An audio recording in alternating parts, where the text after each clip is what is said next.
berjumpa lagi dengan channel kesayangan kalian, Susan Araya.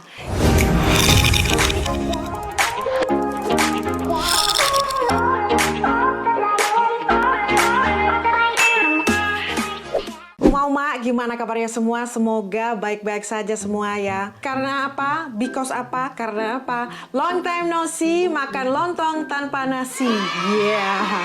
Ya, baik, di episode yang sangat spesial kali ini Susan Araya akan mengajak teman-teman semua di rumah, pecinta hewan, khususnya hewan kucing ya. Siapa yang nggak sayang sama kucing? Lucu, fluffy gitu ya, pinter juga. Ya, kita akan mengupas sejarah hewan kucing ini ya, terutama dari masa lampau. Ternyata kucing ini tuh mempunyai sejarah panjang, terutama dari berbagai belahan negara. Itulah kenapa di kesempatan atau episode kali ini Susan Araya akan menamakan folklore kucing dari berbagai negara. Ya, sebelum menjadi hewan peliharaan yang umum pada zaman sekarang, kucing mulanya adalah hewan liar. Ada beberapa teori tentang bagaimana manusia mulai mendomestikasi kucing. Dikatakan sekitar 10.000 tahun yang lalu, para petani di Mesopotamia, sekarang wilayah Irak, mulai mengembangkan teknik pertanian yang lebih maju. Hasil panen pun menjadi melimpah dan harus disimpan di gudang. Persoalannya ini menarik kedatangan tikus dan hewan pengerat lainnya. Kucing yang saat itu masih menjadi hewan liar mulai datang ke gudang-gudang para petani dan menjadi penangkap tikus yang paling efektif. Nah, sejak saat itu, para petani menjadikan kucing hewan penjaga dan tinggal bersama keluarga mereka. Kucing memang merupakan binatang yang menakjubkan. Dari anatominya, kemampuannya berburu, pupilnya yang membesar mengecil, hingga lagaknya yang bagai bangsawan membuat kucing terasa majestik bagi manusia. Dari zaman kuno hingga zaman modern, kucing dikenal bersihan, tidak suka kotor, rajin membersihkan bulu. Kalau teman-teman memelihara kucing, pasti tahu bahwa kucing suka berpindah-pindah tempat tidur. Tidak mau tidur di tempat yang sudah dipenuhi bulunya sendiri. Berlagak banget kan ya? Ya, pupilnya yang membesar mengecil itu ternyata juga menjadi misteri sendiri dalam beberapa folklore. Di sebagian besar Eropa kuno, kucing terutama kucing hitam dipercaya sebagai jelmaan dan teman penyihir, hingga mereka diburu dan dibunuh. Selain itu, anatomi tubuhnya membuat kucing begitu fleksibel. Saat kucing jatuh dari ketinggian, otomatis ia akan membalik tubuhnya hingga kakinya berada di bawah, dan saat mendarat dia akan jatuh di atas keempat kakinya. Inilah kenapa membuat kucing sering dianggap memiliki 9 nyawa. Jatuh 9 kali tapi baik-baik saja. Ya, kita masuk di Eropa abad pertengahan. Itu adalah masa-masa kelabu bagi kucing, karena kucing dituduh memiliki kaitan dengan penyihir dan memiliki kekuatan hitam. Kucing pun diburu, dibakar, dibunuh dengan kejam pada masa itu. Namun akibatnya fatal bagi orang Eropa, karena setelah pembunuhan kucing besar-besaran itu, tikus merajalela tidak terkendali, yang mengakibatkan wabah pes hebat pada tahun 1347 sampai 1351 dan menelan korban kematian hingga 25 juta orang. Karena itulah wabah pes ini juga disebut sebagai wabah hitam atau black plague atau black death, sebab muncul bintik-bintik hitam di kulit penderitanya.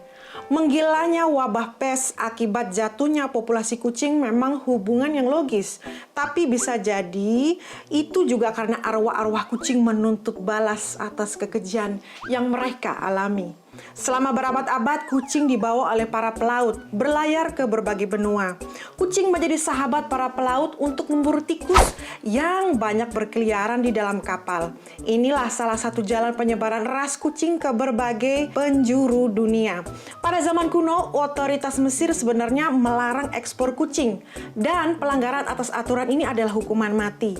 Namun para pelaut diam-diam menyelundupkan barang-barang ilegal ini keluar Mesir. Pada masa kolonial, orang-orang Eropa itu keranjingan barang-barang dari timur. Salah satunya adalah kucing. Karena inilah, kucing beserta barang-barang kuno lainnya dianggap eksotis dan menjadi komoditi mahal di Eropa. Pada tahun 1822, arkeolog menemukan batu di wilayah Al-Rashid Ini di Mesir ya, yang dikenal di dunia arkeologi dengan sebutan Rosetta Stone atau batu Rashid. Ini menjadi tonggak terbukanya sejarah agung Mesir ke Eropa, terutama Inggris. Para peneliti berbondong-bondong menjelajah dan mempelajari Mesir kuno. Dan segala hal yang berbau Mesir dan negara-negara kuno pun segera menjadi kemewahan di Inggris. Ratu Victoria kemudian mengadopsi 2 ekor kucing Persia biru atau Persian Blue.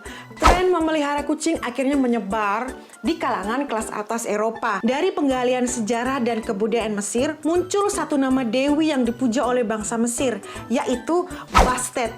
Nah, ternyata di seluruh dunia, kucing menempati posisi istimewa dalam tradisi rakyat. Kucing dipuja, namun juga ditakuti. Dianggap pembawa sial, juga pembawa mujur. Berikut ini adalah beberapa folklore kucing di sejumlah budaya. Yang pertama adalah Mesir. Kucing di Mesir kuno berjasa menjaga rumah dari ular. Kucing juga menjaga lumbung dari tikus dan hama. Ini mungkin serupa dengan ular dalam masyarakat Jawa kuno yang dianggap sakral karena menjadi padi atau dewi Sri ya. Bagi bangsa Mesir, kucinglah sang penjaga yang sakral itu. Lambat laun, kucing dipersonifikasi sebagai dewi. Dewi kucing Mesir disebut Bastet. Ia adalah dewi berwujud tubuh manusia dan berkepala kucing. Seringkali ia digambarkan berwarna hitam. Bastet adalah dewi penjaga perapian rumah dan kesuburan. Festival Bastet diadakan setiap tahun di kota Bubastis. Ribuan orang dari penjuru Mesir datang ke festival ini untuk mengadakan pemujaan terhadap Bastet dan kucing-kucing lainnya. Begitu sakralnya kucing bagi bangsa Mesir, jenazah kucing pun juga ikut dimumikan bersama pemiliknya. Penggalian-penggalian arkeologis menemukan mumi-mumi kucing, baik yang digunakan untuk menemani pemiliknya ke dunia orang mati, maupun mumi-mumi kucing yang dibunuh dengan sengaja untuk dipersembahkan kepada Bastet, sang dewi kucing itu ya. Ini memang terasa paradoks, namun demikianlah pada zaman kuno. Pembunuhan terkadang tidak dianggap sebagai kejahatan, melainkan syarat bagi hal-hal tertentu, misalnya untuk ritual. Yang kedua, kita akan menuju ke Burma. Ya, salah satu ras kucing yang tak asing bagi kita adalah kucing Birma ya, Birman Cat. Kucing ini berasal dari Birma. Bulunya memiliki pola titik warna yang gelap pada wajah, ekor, telinga, kaki, dan warna putih pada telapaknya hingga menyerupai kaos kaki. Ciri lainnya adalah matanya yang berwarna biru. Kucing Birma ini disebut sebagai kucing sakral karena legenda yang melekat kepadanya. Itulah mengapa kucing ini mendapat gelar kucing sakral dari Burma. Alkisah, beberapa abad yang lampau, bangsa Khmer membangun kuil Lao Sun untuk memuja Dewi Sun Kyanse. Dewi ini digambarkan bermata biru dan bertubuh keemasan. Seorang pendeta di sana yang bernama Pendeta Munha selalu ditemani oleh kucingnya Sin. Kucing Sin ini bersama kucing-kucing penjaga lainnya berbulu panjang, putih, dan bermata kuning. Sang pendeta dengan ditemani kucing Sin sehari-hari menghaturkan sembah kepada Dewi Sun Kyanse. Suatu malam kuil diserang penjahat yang hendak mencuri patung Dewi. Pendeta Munha yang berupaya mempertahankan patung kalah dan terbunuh. Saat itu sekarat, kucing Sin meletakkan kakinya pada tubuh tuannya itu sambil menengadah memandang patung Sun Kyanse. Bulu Sin kemudian berubah pucat keemasan seperti tubuh sang dewi. Wajah, telinga, ekor, dan kakinya berubah coklat seperti mata sang dewi. Kakinya yang menyentuh tubuh Munha tetap putih, menandakan kesucian sang pendeta. Semua kucing di kuil pun berubah menjadi Sin. 7 hari kemudian Sin meninggal, membawa jiwa tuannya ke nirwana. Hingga saat ini, setiap seekor kucing meninggal, dipercaya bahwa kucing itu membawa jiwa seorang pendeta ke nirwana. Dan bangsa Burma meyakini adanya reinkarnasi. Menurut legenda, ketika pendeta Munha terbunuh, seorang pendeta yang lebih muda menyaksikan peristiwa itu dan berusaha membantunya. Setelah kematian pendeta Munha dan keadaan mulai tenang kembali, para pendeta berunding tentang siapa yang akan menggantikan pendeta Munha. Lalu kucing yang ada di kuil mengerumuni si pendeta muda tersebut, seolah menyampaikan pesan bahwa Dewi Sun Kyanse menunjuk pendeta tersebut sebagai pendeta atau sebagai kepala pendeta yang baru.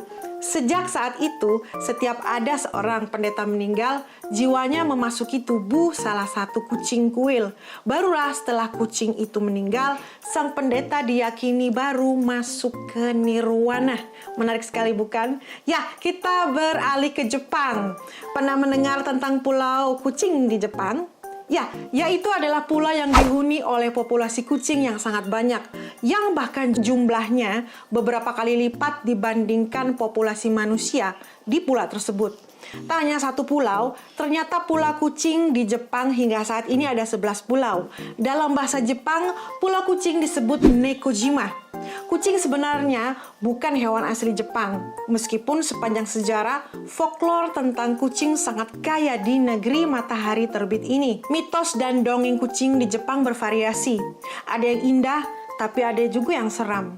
Menurut catatan, kucing dibawa ke Jepang kemungkinan dari India melalui Cina bersamaan dengan penyebaran agama Buddha ke Jepang. Kucing sengaja dipelihara oleh para biksu di kuil untuk menjaga naskah-naskah suci dari serangan tikus. Akhirnya kucing kuil secara resmi dinobatkan sebagai penjaga altar atau Alkitab suci. Dalam manga atau komik Jepang berjudul Nishimuku Samurai karya Waki Yamato diceritakan tentang kucing-kucing yang mendiami istana para selir. Kucing ini dipelihara di istana keputren ini karena para abdi yang semuanya wanita tidak boleh menikah sehingga mereka tidak memiliki anak. Sebagai gantinya, para abdi ini pun memelihara kucing dan memperlakukannya seperti anaknya sendiri. Bahkan ketika sudah dewasa, kucing-kucing ini juga dijodohkan loh. Mereka juga diikutkan dalam acara-acara resmi istana. Wah, asik banget ya. Dan seekor kucing yang pertama tercatat namanya adalah Myobu no Otodo, yang artinya kira-kira kepala abdi wanita di istana dalam.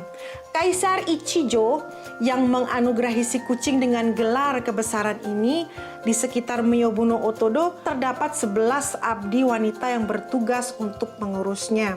Figur kucing terkenal lainnya adalah Maneki Neko, kucing pemanggil keberuntungan. Setelah tak lagi hanya berada di istana dan kuil, kucing juga dipelihara di rumah tangga dan restoran.